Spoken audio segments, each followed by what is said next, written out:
पटना में भाजपा के राष्ट्रीय प्रवक्ता सैयद शाहनवाज हुसैन ने नितिन नवीन को बिहार से राज्यसभा उम्मीदवार बनाए जाने पर खुशी जताई। उन्होंने कहा कि भारतीय जनता पार्टी के राष्ट्रीय अध्यक्ष नितिन नवीन आज अपना नॉमिनेशन फाइल करेंगे और ये बिहार के लिए गर्व की बात है। शाहनवाज हुसैन ने कहा कि नितिन नवीन लंबे समय से संगठन के लिए काम कर रहे हैं और पार्टी के प्रति उनकी प्रतिबद्धता साफ दिखाई देती है। उन्होंने कहा कि भाजपा में मेहनत और समर्पण का सम्मान होता है और यही कारण है कि पार्टी कार्यकर्ताओं को आगे बढ़ने का अवसर मिलता है। उनके अनुसार नितिन नवीन का राज्यसभा जाना बिहार के लिए भी महत्वपूर्ण होगा, क्योंकि वे राज्य से जुड़े मुद्दों को राष्ट्रीय स्तर पर मजबूती से उठाएंगे। शाहनवाज हुसैन ने कहा कि पार्टी का संगठन लगातार मजबूत हो रहा है और भाजपा का लक्ष्य विकास, सुशासन और जनता की सेवा है।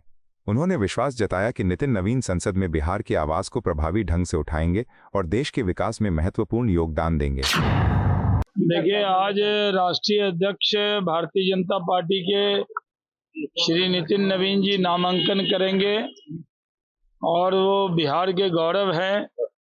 बिहार से राज्यसभा में वो जा रहे हैं, हम सब के लिए बहुत खुशी की बात है। अभी तक ये मालूम नहीं है कि हमारे सहयोगी दल जदयू ने अभी कोई लिस्ट जारी नहीं की है। उससे पहले कोई भी कयास लगाना ठीक नहीं है। जदयू में माननीय नीतीश कुमार जी उनके सुप्रीम लीडर हैं। वो जो निर्णय करेंगे वही व्यक्ति राज्यसभा में उनके दल से जाएगा। अभी सारी अटकलों का बाजार गर्म है और अटकलों का जवाब सिर्फ नॉमिनेशन के बाद ही आएगा। राष्ट्रीय जनता दल के सांसद मनोज कुमार झा ने मुख्यमंत्री नीतीश कुमार के राज्यसभा जाने की चर्चाओं पर प्रतिक्रिया देते हुए कहा कि होली के दिन अचानक ये खबर हर प्लेटफॉर्म पर फैल गई। उन्होंने कहा कि जिस तरह यह खबर तेजी से फैली उससे ऐसा लगता है कि इसे किसी स्तर से ऑपरेट किया जा रहा है। मनोज कुमार झा ने कहा कि यदि ये सिर्फ अफवाह नहीं है तो इससे नीतीश कुमार के कोर सपोर्टर्स में चिंता और दुख पैदा हुआ है। उनके अनुसार जनता समझ रही है कि राजनीतिक स्तर पर क्या खेल चल रहा है और इसकी स्क्रिप्ट कहाँ लिखी जा रही है। उन्होंने कहा कि बिहार की राजनीति में ऐसे फैसलों का दूरगामी असर पड़ सकता है।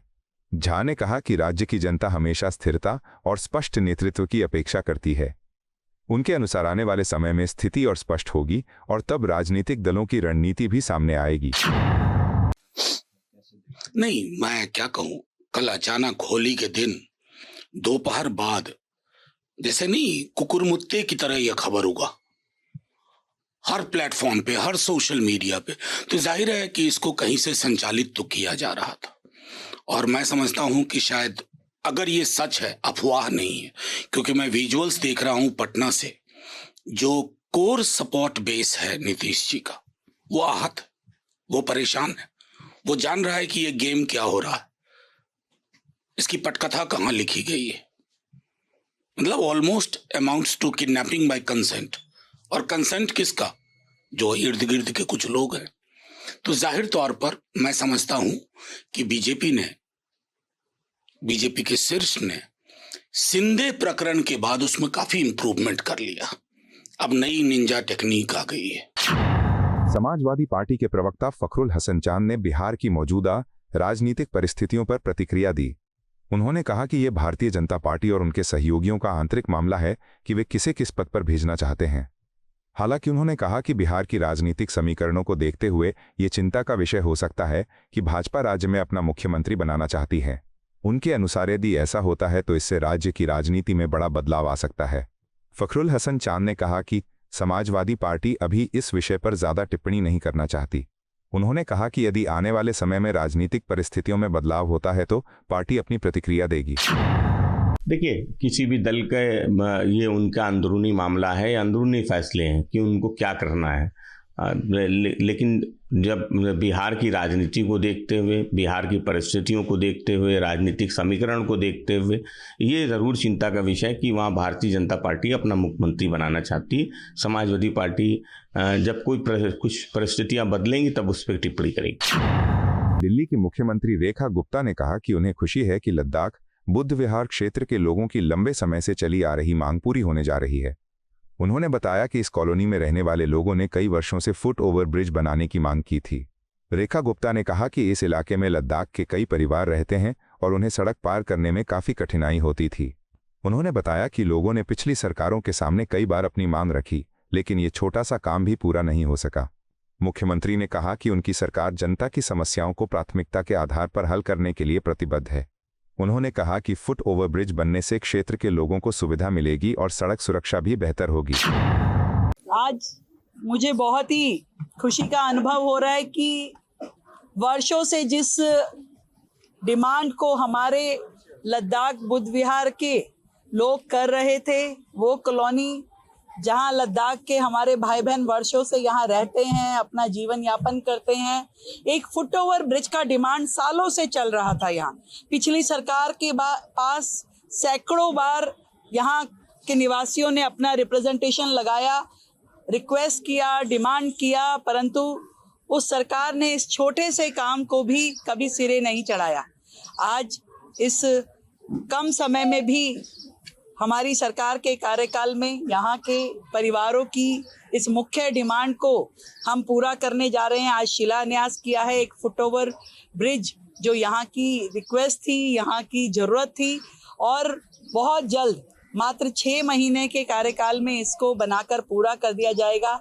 एक ऐसा फुट ओवर ब्रिज जो यहाँ के कल्चर से जुड़ा हुआ दिखाई देगा और यहाँ के लोगों के लिए एक सुविधा का साधन बनेगा। सरकार की इच्छा हो तो मुझे लगता है कि कोई भी काम असंभव नहीं होता।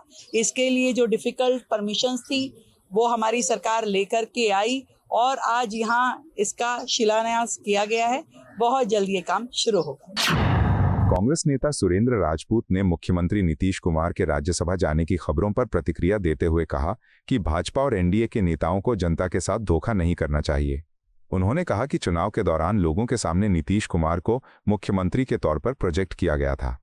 ऐसे में यदि अब उन्हें किसी और भूमिका में भेजने की कोशिश की जा रही है तो ये जनता के विश्वास के साथ खिलवाड़ होगा। सुरेंद्र राजपूत ने कहा कि लोकतंत्र में जनता के भरोसे को बनाए रखना सबसे महत्वपूर्ण है। उनके अनुसार राजनीतिक दलों को उन मुद्दों पर काम करना चाहिए जिनके आधार पर उन्होंने लोगों से वोट मांगे थे। भारतीय जनता पार्टी और एनडीए के लोग जनता से गद्दारी ना करें। जनता के पास जिन मुद्दों को लेकर के वो गए थे, उन मुद्दों के साथ जनता की सेवा करें। मुख्यमंत्री कौन है, कौन नहीं है, कैसे हैं, क्या हैं, पूरा का पूरा इन्होंने मुख्यमंत्री नीतीश कुमार को बना करके ही जो है जनता के सामने गए थे। तो अगर ये कोई भी काम करेंगे तो देश जनता के प्रति गद्दारी करेंगे, नंबर 1। और नंबर 2, वो किसको मुख्यमंत्री रखते हैं ये उनका आंतरिक मामला है। जनता को इस बात से मतलब है, कांग्रेस को इस बात से मतलब है कि जनता से जो आपने वादे किए थे, आपने कहा था जिन जिन जीविका दीदियों को, यानी 1.5 करोड़ जीविका दीदियों को 10-10 हज़ार रुपए दिए, उनको बिजनेस करने के लिए 2-2 लाख रुपए देंगे, वो पैसा दें। इन्होंने कहा था कि बिजली मुफ्त होगी तो बिजली मुफ्त हो। इन्होंने कहा था 10 लाख से ज़्यादा नौकरियां देंगे तो नौकरियां मिलें। हम इन मुद्दों पर इनको घेरेंगे। इनके यहाँ कौन चीफ मिनिस्टर बनता है, कौन नहीं बनता है, ये लोग जाने, और आपस में जो इनकी दुश्मनी है वो जाने। कांग्रेस नेता उदित राज ने मुख्यमंत्री नीतीश कुमार पर आरोप लगाते हुए कहा कि वे जनता के साथ धोखा कर रहे हैं। उन्होंने कहा कि नीतीश कुमार आर्थिक रूप से पिछड़ी जाति समुदाय के समर्थन से राजनीति में आगे बढ़े। उदित राज ने दावा किया कि पिछले 2 दशकों में उस समुदाय के लिए अपेक्षित काम नहीं किया गया।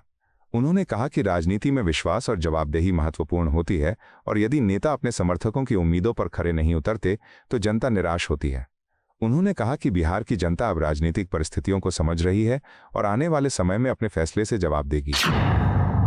नीतीश कुमार जी धोखा देने जा रहे हैं। जिस कम्युनिटी की वजह से नेता बने थे, इकोनॉमिकली बैकवर्ड कास्ट EBC, वैसे 20 साल में कुछ नहीं दिया उनको, ठगा करने की कोशिश किया ना।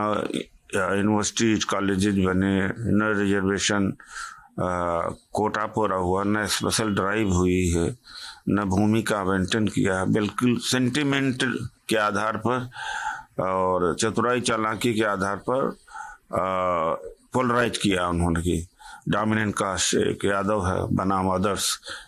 और अब यह हालत मतलब कि बन जाना कि जो आदमी चीफ मिनिस्टर हो और वो आकर के यहाँ पर क्या करेगा। तो एक बार वो राज्यसभा के मेंबर यहाँ बन के आ जाएंगे, कौन पूछेगा। तो जिन कम्युनिटी का रिप्रेजेंट ये करते रहे उनके लिए अभी तक कुछ नहीं किया, इस बार कर सकते थे, धोखा देना हुआ। भाजपा के राष्ट्रीय अध्यक्ष नितिन नवीन ने अपने बयान में कहा कि भगवान महावीर हनुमान मंदिर उनकी जिंदगी में एक विशेष स्थान रखता है। उन्होंने कहा कि आज उनके लिए एक नई और महत्वपूर्ण शुरुआत का दिन है। नितिन नवीन ने कहा कि मंदिर में दर्शन करना उनके लिए आस्था और प्रेरणा का स्रोत है। उन्होंने कहा कि हर महत्वपूर्ण अवसर पर वे भगवान का आशीर्वाद लेने आते हैं, जिससे उन्हें ऊर्जा और आत्मविश्वास मिलता है। उन्होंने कहा कि राजनीति और सार्वजनिक जीवन में सेवा की भावना सबसे महत्वपूर्ण होती है। नितिन नवीन ने कहा कि वे देश और समाज की सेवा के लिए पूरी निष्ठा से काम करते रहेंगे। उन्होंने विश्वास जताया कि जनता का समर्थन और भगवान का आशीर्वाद उन्हें आगे बढ़ने की शक्ति देता रहेगा। भगवान तो जीवन के हर पल में आपके साथ होता है और मैं मानता हूं कि भगवान महावीर हनुमान मंदिर का मेरे जीवन में बड़ा स्थान है।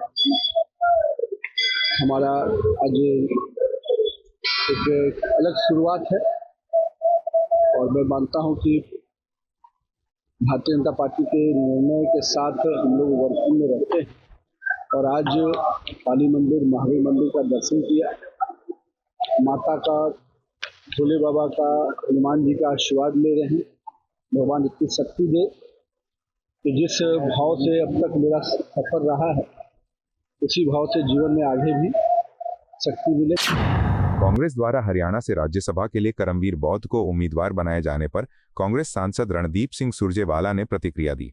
उन्होंने कहा कि ये फैसला कांग्रेस नेतृत्व की सामाजिक न्याय और समावेशी राजनीति के प्रति प्रतिबद्धता को दर्शाता है। सुरजेवाला ने कहा कि राहुल गांधी और कांग्रेस अध्यक्ष मल्लिकार्जुन खड़गे ने ऐसे व्यक्ति को पहचाना है जो एक साधारण और गरीब दलित परिवार से आते हैं और जिन्होंने अपनी मेहनत और लगन से जीवन में लंबा सफर तय किया है। उन्होंने बताया कि करमवीर बौद्ध ने एक जूनियर कर्मचारी के रूप में अपने करियर की शुरुआत की थी और लगातार मेहनत करते हुए उच्च पद तक पहुंचे। उन्होंने कहा कि वर्तमान में करमवीर बौद्ध अखिल भारतीय अनुसूचित जाति विभाग में सेवा कर रहे हैं और समाज के वंचित वर्गों की आवाज उठाने के लिए लगातार काम कर रहे हैं। सुरजेवाला के अनुसार कांग्रेस हमेशा से सामाजिक न्याय, समान अवसर और कमजोर वर्गों के सशक्तिकरण के लिए काम करती रही है। उन्होंने विश्वास जताया कि करमवीर बौद्ध राज्यसभा में जाकर अनुसूचित जाति और वंचित वर्गों से जुड़े मुद्दों को मजबूती से उठाएंगे और समाज के अंतिम व्यक्ति तक न्याय पहुंचाने के लिए काम करेंगे। श्री राहुल गांधी जी ने और श्री मल्लिकार्जुन खड़गे जी ने एक गरीब दलित परिवार से कर्मचारी से समाज सेवा तक जिन्होंने बेहतरीन कार्य किया और अब अखिल भारतीय अनुसूचित जाति विभाग में काम कर रहे हैं, एक ऐसे व्यक्ति को राज्यसभा में भेजकर फिर साबित कर दिया कि कांग्रेस न केवल शोषित और वंचित वर्ग के साथ खड़ी है, पर एक जमीनी कार्यकर्ता को वहां भेजकर ये साबित हुआ है कि कांग्रेस जो है जमीनी कार्यकर्ता को प्राथमिकता देगी। आपको यह वीडियो पसंद आया हो तो इसे लाइक करें, हमारे चैनल को सब्सक्राइब करें।